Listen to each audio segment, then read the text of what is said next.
విద్యార్థులకు సామాజిక నైతిక విలువలను ఉపాధ్యాయులు నేర్పించాలని మాజీ మంత్రి ఎమ్మెల్యే హరీష్ రావు సూచించారు. దేశ భవిష్యత్తు తరగతి గదుల్లోనే నిర్మితమవుతుందని తెలిపారు. సమాజ భవిష్యత్తు ఉపాధ్యాయులపై ఆధారపడి ఉందన్నారు. యువత డ్రగ్స్ గంజాయికి బానిసలుగా మారుతున్నారని, చెడు వ్యసనాలపై విద్యార్థులకు ఉపాధ్యాయులు అవగాహన కల్పించాలన్నారు. సిద్దిపేట వైశ్య భవనంలో ట్రస్మా ఆధ్వర్యంలో నిర్వహించిన గురు పూజోత్సవ కార్యక్రమంలో హరీష్ రావుతో పాటు కొత్త Prabhakar Reddy, SC ST commission chairman బక్కి వెంకటయ్య, ఎమ్మెల్సీ దేశపతి శ్రీనివాస్, మాజీ ఎమ్మెల్సీ షారుఖ్ హుస్సేన్ పాల్గొన్నారు.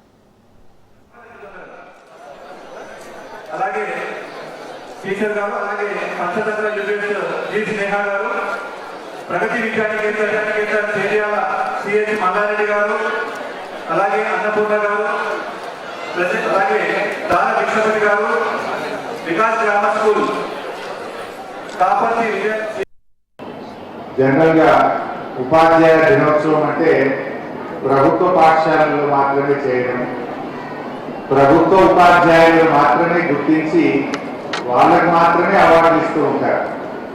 ప్రభుత్వ ఉపాధ్యాయులకు జాతీయ స్థాయి అవార్డులు, రాష్ట్ర స్థాయి అవార్డులు, జిల్లా స్థాయి అవార్డులు ప్రభుత్వం వాటిని చేయడం మనందరూ కూడా చూస్తూ ఉంటారు.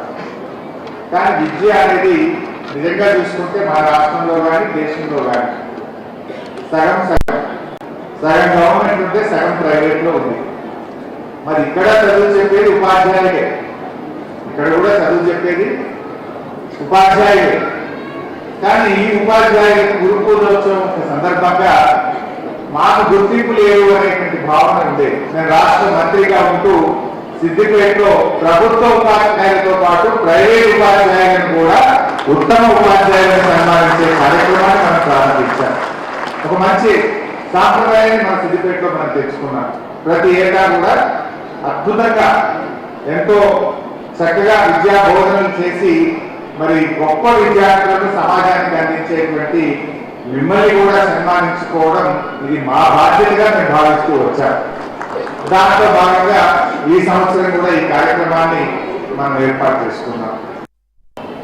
జనరల్ గా